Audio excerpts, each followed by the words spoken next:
राम राम मंडळी. कलम 302 विलॉग या आपल्या मराठी चॅनलमध्ये आपलं स्वागत आहे.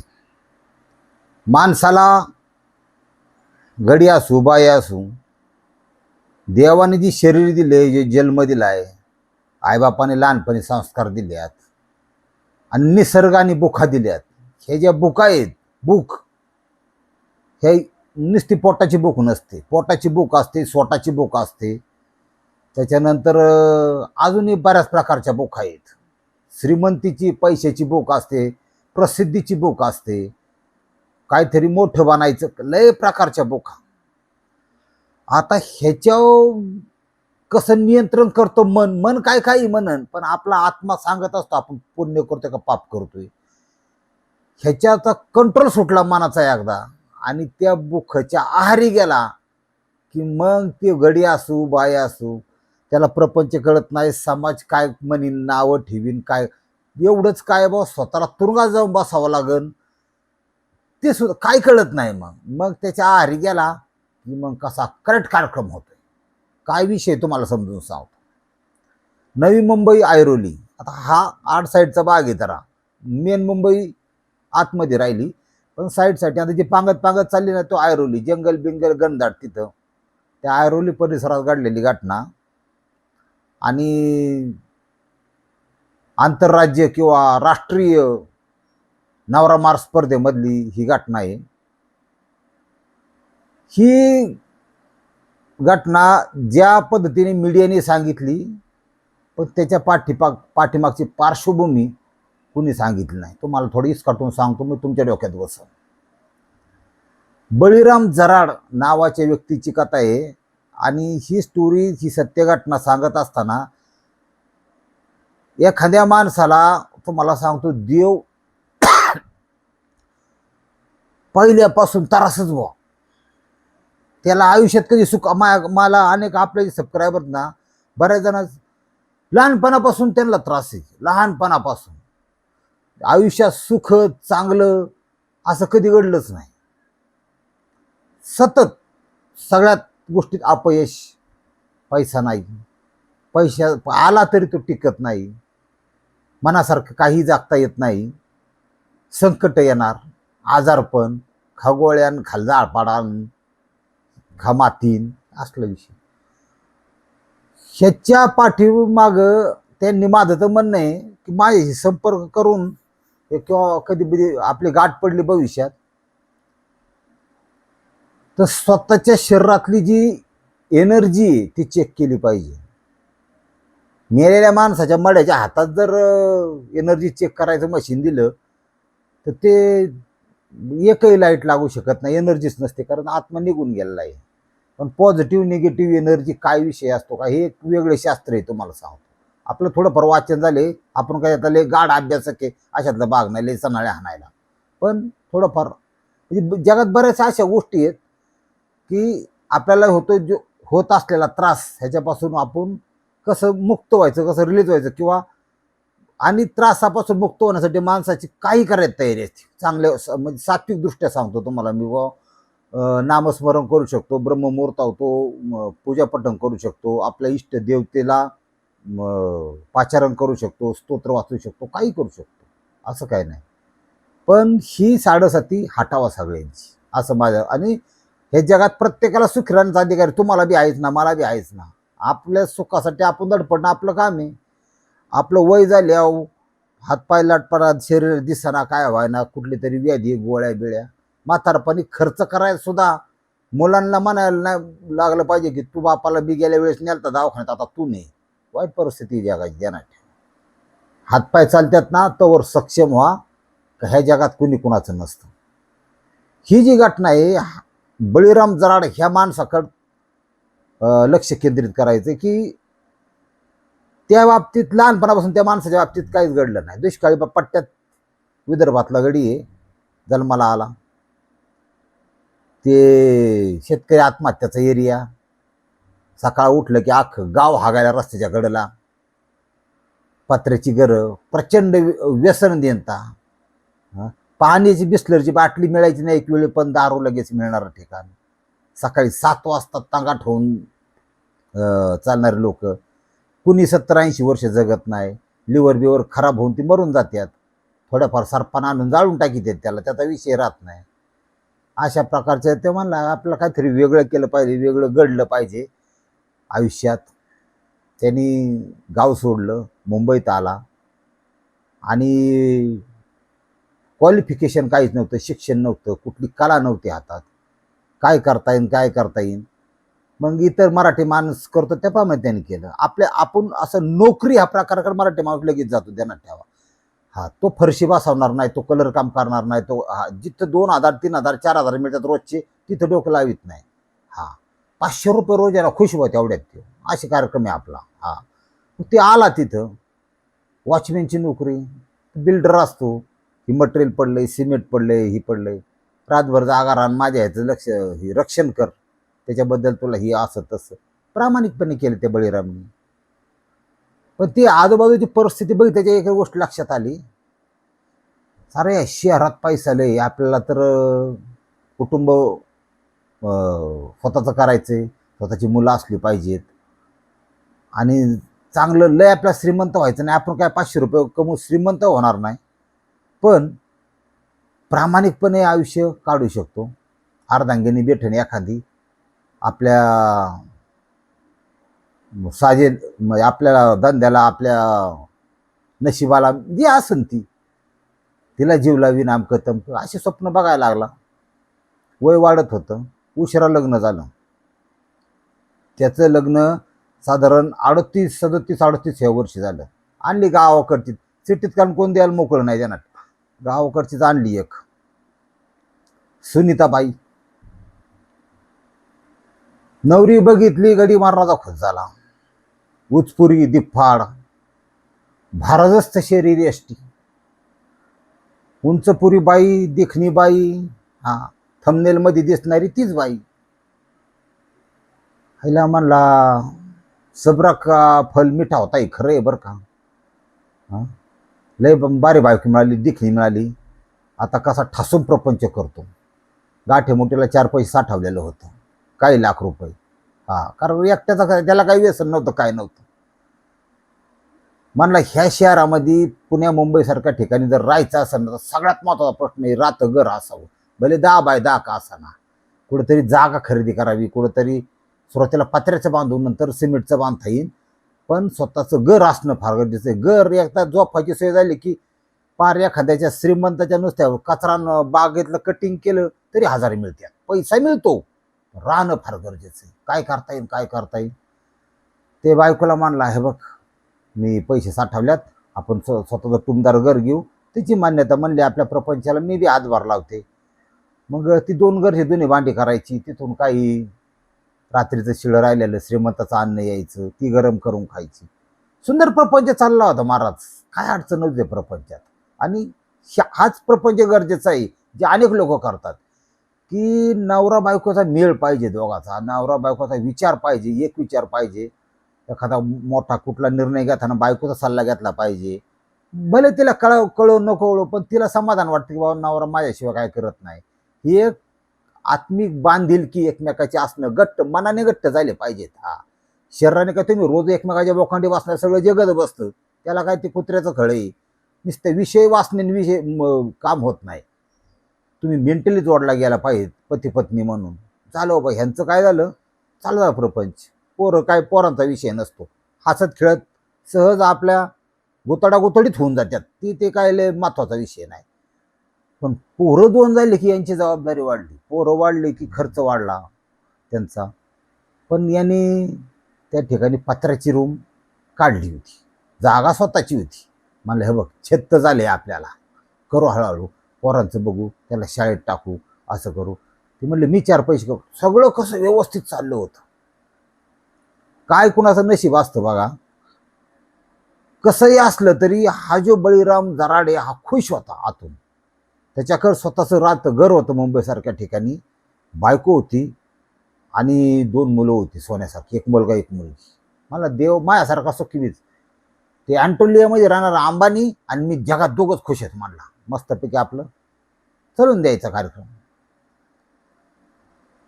काय कुठं माशी शिकली म्हणा, काय कुणाचं सटविनी कुठं म्हणतात ना, नशीब काय लिहिलंय. हा, जी वाईट त्याच्या मागं दक्षिण दिशेकून येणारी जी एनर्जी असते, वाईट एनर्जी म्हणतो आपण त्याला.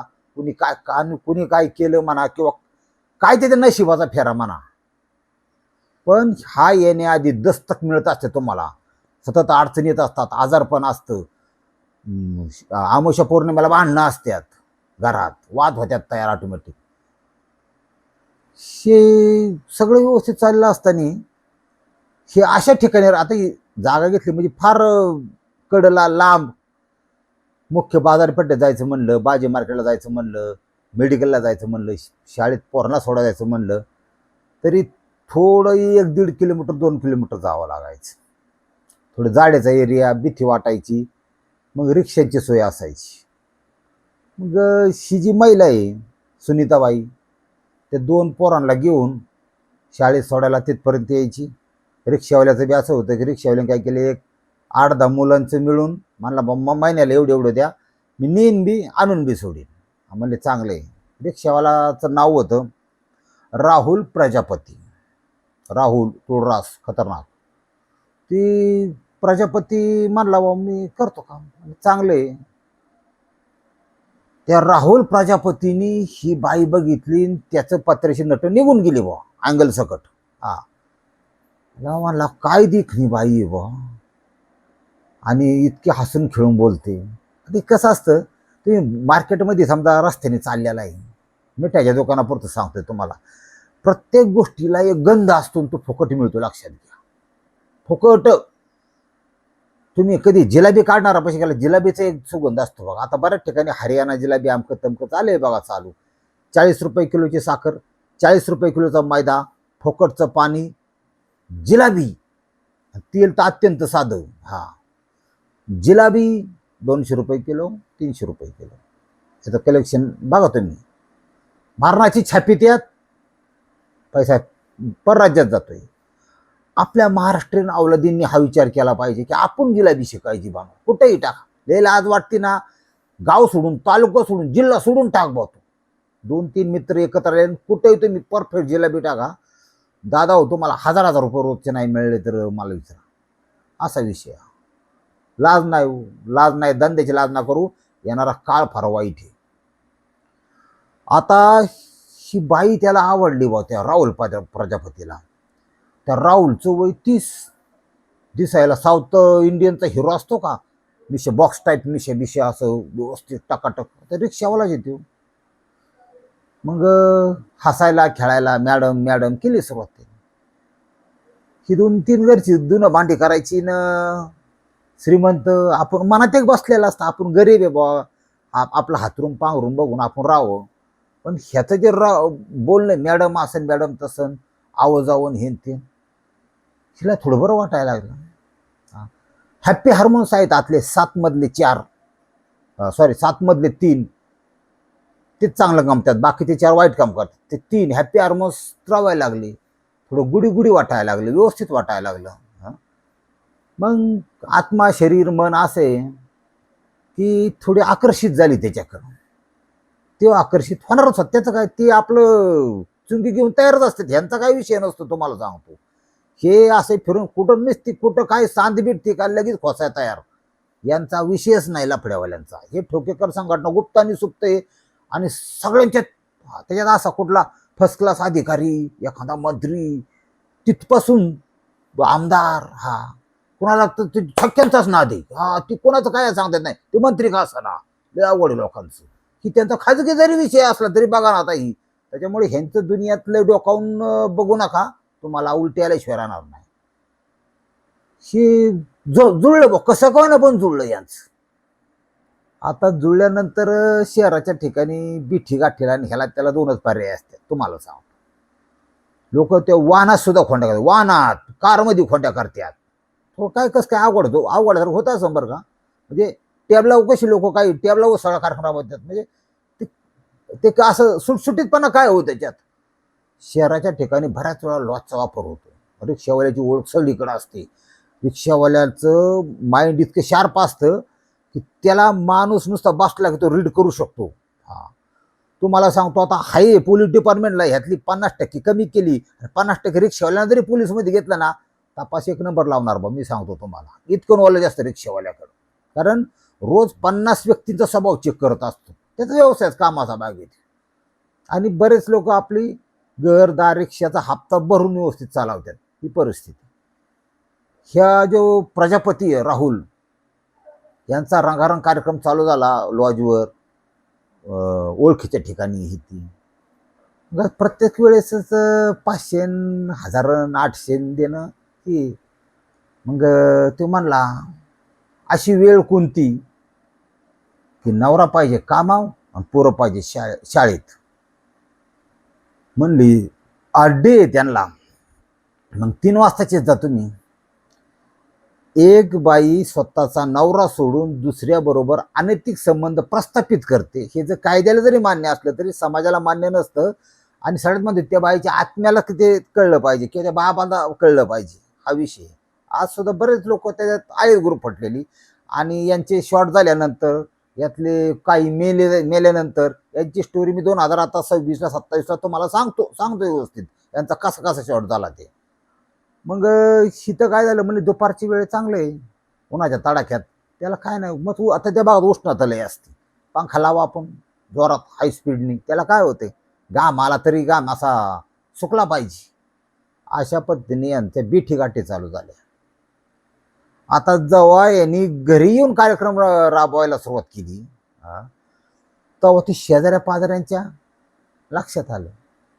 कारण शेजाऱ्यांचं लक्ष असतं की हाय पैसे जर नसतात ती पण गरीबच लोक असतात. याला हे माणूस चांगला आहे हा बळीराम, त्यांनी एवढं कष्ट करून कधी कोणाला शिवी नाही काय नाही, कधी दारू नाही बिडी नाही काडी नाही, त्याने ती जागा घेतली आणि बाई तर घ्यायला लागली बाबा बाहेरचा बाबा बोकांडी. असं लोकांच्या चर्चा चालू झाल्या. सगळ्या बायांना कळलं. बायांनी ज्या चांगल्या बाया आहेत त्यांनी काय केलं हिच्याशी बोलणं सोडून दिलं बाबा, ती गहाणी म्हणून. समाज त्यांचं रूप दाखवतो. कारण त्या पतिव्रताच होत्या आणि चांगल्या लक्ष्मीच होत्या, त्यांचं बरोबर त्यांच्या जाग्यावर. म्हणली गदाळे गाणे ती पाणी गेलेली ना, पाण्याचा हांडा भरायचा आपला पटकून निघायचं, इकडे बघायचं सुद्धा नाही. पण ती म्हणतात ना वासनांधाम न लज्जम न भयम. ज्यांनी सोडली कमराला बांधायला दिलेलं तिने कमरचं सोडून टाकलं, डोक्याला बांधलं, खाली मोकळच. तिला कायची लाजन लज्जा आली. लोक काय का म्हणणार हे आपलं चांगल्या परफेक्ट शॉटच्या माणसाबरोबर 30 वर्षीय तरुणाबरोबर खुश. आता पुढं काय झालं बघा. नियती असते तुम्हाला सांगितलं ना. बोभाटा नवऱ्याच्या कानापर्यंत गेला. आईला म्हणला आता कुठेतरी चांगलं झालं होतं, पोरं 7वी 8वी 6वीला गेल्यात. आत्ता घटना घडते वेळी व्यक्तीचं वय 50 आहे, ह्या बाईचं वय 40 आहे आणि ह्यो ठोकेकरी ह्यो 30 वर्षाचा आहे. म्हणला वाटलं झालं गड्या. आता करणार काय? बायको हाकून द्यावा तर पोरं लहान आहेत. आणि करावं काय? म्हणलं एक चूक देवाला बी माप असते, आपण माफ करू. आणि मग नेहमीच्या स्टाईलमध्ये शिव्या दिल्या, खवाळलं, एखादी कानाखाली मारली, हे काय चाललंय. मग त्याच्यावरच उलटा माझ्या संशय घेतो का दुनिया का आमका का त्याच्यावरच उलटा कार्यक्रम चालू केला येईनी. हे जमायच नाही, नाहीतर बापाकडे सोडून देईन आमकं तमकं. त्याला सोडायची नव्हती, पण त्याला मग हे तो बाहेर निघ, मी तुला अजून माफ करायला तयारी असते सांगितलं बी तिला. दोघांचं फरती एकमत झालं नवरा बायकोचं की आमचं तसं काय नव्हतं, पण त्याला मी घरी येऊन देणार नाही, काय नाही. झालं चालू. परत 4-8 दिवस गेलं भाऊ. आता ही एकमेकाचा वास, एकमेकाचा खोंड्या, एकमेकाची सवय लागलेली ही माणसाच्या रूपातली कुत्री. ही कुत्रं सुद्धा लई चांगलं आहे. कुत्रं फक्त बाजवतच कार्यक्रम करतं भाद्रपद महिन्यात. माणूस असा आहे की 12 महिने बिडत असतो, लक्षात घ्या. त्याला सगळ्यात विषारी आणि नीच वृत्ती म्हणत माणसाची जे लक्षात घ्या. प्राणी आपल्यापेक्षा लई चांगले आहेत. त्याला 12 महिने रात्रंदिवस कळत नाही काय नाही. आणि आता तुम्ही बारीक निरीक्षण समाजात पाहिलं ना, बाई जगते आणि गडी मरून जातो लवकर, ठराविक वेळ जाईल नंतर. गडी का मरतो ह्याला बरीच कारण आहेत. पहिली गोष्ट गाड्याला व्यसन असतं म्हणून गडी लवकर. काहीतरी व्यसन असलं की तो 10-15 वर्ष उरकणार, बायको मागं राहणार, ध्यानात ठेवा. म्हातारी मागं ठेवून हावर जाणार. व्यसन तर असतं पण ब्रह्मचर्य किंवा वीर्य पतन कंटिन्यू झाल्यामुळं पण हा मरतो, कारण ती एक शक्ती आहे. हा, ते ठराविक कालावधीनंतर थोडं गॅपने जर त्याचा नाश झाला तर त्याचं वय वाढतं. पण सध्या कसं आहे माहिती आहे ना, हे आबराट साबराट खाणं, काही तर अटॅकने मरत आहेत तुम्हाला सांगतो. खाणं पिणं ही फक्त दिवाळीचा फुलबजा आहे यांचा. यांना जागाई बिगायची काही घेणं देणं पडलेलं नाही कोणाला. फक्त जमिनी का काही करा, पैसा उपलब्ध करा, खोटनाटं करा, 2 नंबर करा, आणि त्याच्यातून आज चिकन, आज फ्राय, आज मच्छी, उद्या बोकाड का आपल्याचा अंड खायचा, हे असलं चालू आहे सध्या. आणि रोज ते वीर्याचा नाश करायचा. काय जगते नाही. हां, यांनी जगू बी नाही आणि आपण त्यांचा लई विचार बी करू नाही. तुम्ही जर मोबाईल बघत असं आलं ना, अचानक हार्ट अटॅकने मृत्यू, उगवते सूर्य उगवता मावळता विकासाचा महामेरून गेले. बघू, लक्ष नका देऊ, 1-2 सेकंद काय व्हायला घाला होता. आपलं आपलं बघा जगायचं. आपल्या लेकराबाळांकडे बघा, त्यांचं संस्कार बघा, 4 पैसे आहेत, चांगल्या मार्गाने कामं, काही नाही हे जगात. हा, देणार या असले अवलाद लई झाल्यात आता 90%. माणूस माणसासारखाच राहिलेला नाही. हा, ही गॅप पडला बा दोघांचा. बळरामला वाटलं बायको सुधारली का काय बा, बरं आहे बा. आणि मग झाला फोन एकमेकांचा. मैं तेरे बगैर जी नहीं सकती, तेरे मैं भी तेरे बगैर जी नहीं सकता. मग इसको मारना पड़ेगा ना हटाना पड़ेगा, ये तो मेरे दाएं हाथ का खेल है, तीसरे आदमी की मदद नहीं लेने की. रिक्षावाल्याला लय माहिती असतं, अशातला भाग नाही. 99% मध्ये 1% माहिती असतं. मर्डर कुठला पचू शकत नाही, पण यांनी परफेक्ट मर्डर करण्याचा प्रयत्न केला. म्हणला आपण तारीख निवडू, आणि त्यांनी तारीख निघाली 9 ऑगस्ट 2025. परफेक्ट मर्डर करतो म्हणला मी, कळूनच नाही येणार कोणाला, मी रिक्षावाला आहे. हा, 3 टंगडे चालवतो म्हणला मी. हा, आणि खरं तुम्हाला 4 चाकी चालवण्यापेक्षा, मोटरसायकल चालवण्यापेक्षा 3 टंगडे चालवणं लय अवघड आहे. रिक्षा, हा, मी 7 महिने वापरलेली, मी घेतली होती रिक्षा. आमच्या गावात पहिली रिक्षा मीच घेतली होती. हा, MS13 सोलापूर. मी ते तर तेव्हा मला कळलं की थोडा झटका बसला तरी टंगडं उचलतं पाठीमागचं डायरेक्ट. पलटी लय लवकर होती, लय मोठा कट जमत नाही. ही रिक्षावाला म्हणला ते प्रजापती, 9 ऑगस्ट संध्याकाळी कार्यक्रम करू त्याचा आपण. मग हिने आदल्या दिवशी दोन्ही मुलं मावशीकडे पाठवली. 9 ऑगस्टला संध्याकाळी नवरा झोपल्यानंतर हा घरी आला, 10-10:30ला हळूच. आणि त्या झोपलेल्या नवऱ्याला डोक्यात रॉडने झोपेत हे करून गेला. ज्याची बायको बिघडली, ध्यानात ठेवा, तो ह्या जगातून काही तोंड असून जाता सांगता येणार नाही, ध्यानात ठेवा. हा, तिने मग तूप गॅस टाकून रोज शिरा वाढून द्या, बेकार काम आहे सध्या चालू आहे. हा, मारलं बा तिने दोघांनी मारलं. नंतर गळा आवळला, बारीक चेक केला नवरा तिने. बघा कुठं त्या नवऱ्याची स्वप्न, काय करायचं होतं त्याला, आणि फक्त या ठोक्या करायच्या चुंगीसाठी ती नवरा मारला राव त्यांनी. असू दे असू दे, चालायचंच कलियुगात. मग आता काय करायचं, ही विल्हेवाट. म्हणला परफेक्ट मर्डर करू शकतो रिक्षावाला, तू काळजी करू नको. मग आरी हा एक प्रकार असा आहे, एक वेपन आहे, हत्यारे, कायदेशीर त्याला बंदी ठेवायला, ध्यानात ठेवा. इतकी दार वाती असते आरी, त्याचं ते हार्ड पोलादाची बनवलेली असते ती, आणि दार मशिनेला लागत तिला. त्या दगडावच घासून, कुरुंदाच्या जात्यावर घासून त्याला दार लागते. असे खात्यार आहे आरी. मी त्या आरी जर उलटी ठेवली दार आणि झाडाचं पान तोडायचं आणि एक फटावून ते पान जर त्याच्यावर टाकलं तर पान सुद्धा कट होते. इतकं खतरनाक आयटम आहे आरी. त्या आरीने त्याचे 3 तुकडे केले. मुंडकं पाहिलं बाजूला, मुंडक्याच काय काम आहे, बिंबीपासून हे केला. ते बिंबीपासून खाली पाय एका बाजूला, मधला दड असं गठोड एका बाजूला, आणि मुंडके एका बाजूला. कॅरी बॅग ज्या प्लॅस्टिकचे आहेत, रक्त बिक्त हे सगळं हिव राडा होऊ नये म्हणून 3 कॅरी बॅग डबल करून 3 गाठोडे तयार केली. रिक्षावाला आहे मी, परफेक्ट मर्डर करू शकतो. त्या रिक्षाच्या आपण जिथं पाठीमागचं शीट असतं, 3 शीटं बसणार, ते तुमच्या मानाच्या पाठीमागे एवढी जागा असते बघा शिल्लक, आपण बॅगा वगैरे ठेवतो त्याच्यात ते 3 बसवली, बांधून टाकली. मग मोकळी. चौकातून सिग्नलला तुमच्या आपला पोलीस थांबलेला असतो RTO वाला, त्याला सुद्धा असं वाटलं पाहिजे की रिक्षा मोकळीच चालली आहे, पोलिसाला सुद्धा वाटलं पाहिजे. अशा 10:30-11च्या सुमारास रात्रीचा निघून रिक्षावाल्याकडं तसा पण संशय कमी असतो, कारण कंटिन्यू चालू असतात प्रचंड प्रमाणात रिक्षांचं. गठोडी पोतं बितं बघितलं पोलीस अडू शकतो, पण ही तर मोकळीच रिक्षा आहे, कारण बॉडी पाठीमागं टाकली होती. जंगलात नेऊन ती 3 जागेवर 3 टाकून दिली. तर जंगली प्राणी श्वापद आहेत तिथं, कुत्री आहेत, जंगली कुत्री आहेत, जंगल आहे शेवटी. तर ऐरोलीच्या जंगलात दिलं टाकून दिल्यानंतर आला घरी. मला ओके, पोलीस कंप्लेंट वगैरे काय करू नको, तिला सांगितलं तसलं काय करायचं नाही, फक्त नातेवाईक शेजाऱ्याला सांगायचं. जागा म्हणला मागं पुढे इकून टाकू आपण, नको काळजी करू, कुलूप लाव, दुसरीकडे राहायला जाऊ आपण, आता पोरांना घे. मग नातेवाईकांना कोणाचा फोन आला. मग 4 दिवस झालेत बेपत्ता आहेत, 8 दिवस झालेत बेपत्ता, महिना झालेत अजून आलेच नाही, बेपत्ता आहेत आमकं तमकं. बरं, असून दे. तिला त्या ठोक्याने तिला तिथून उचललं आणि गणसुली, मुंबईचाच भाग आहे एक साईडचा, त्या गणसुलीला राहायला आला. तिथं त्यांनी एक रूम घेतली आणि नवरा बायको सारखे एकत्र राहायला लागले, पोरांना घेऊन. बरं का, पोरं तर थोडी लहान असल्यामुळे ती काय डोक्याला होत नाही. पोरं म्हणत असे ना, बाबा कुठे, पप्पा कुठे. ते रुसून गेल्यात, घर सोडून गेल्यात, आले नाहीत.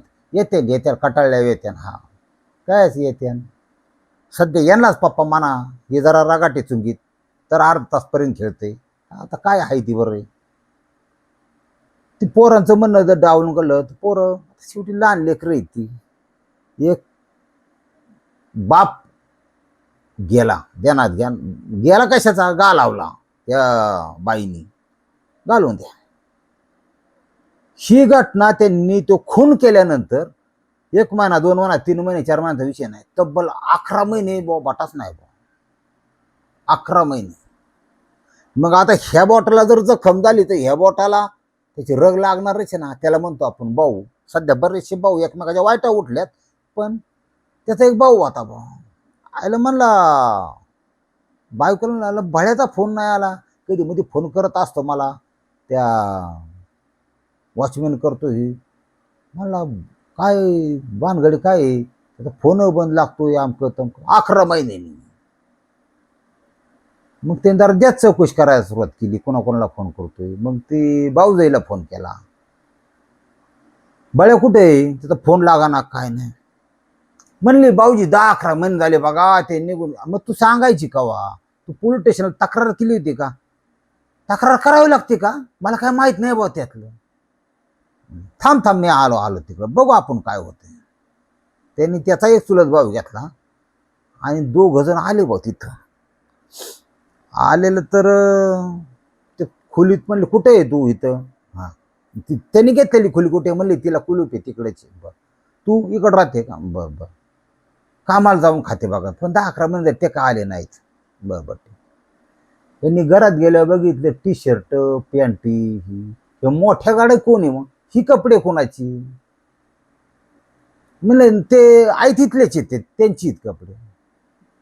मग ते माझी कोण ना, अहो नवऱ्याचीच आहेत, पण त्याची आठवण म्हणून ठेवल्यात मी.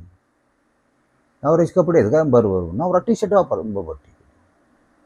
मग ते फोटो बिटो दे आम्हाला त्याचा असला तर, भावाचा आहे ना फोटो, आमच्या लग्नातला नाही आत्ताच त्यांना.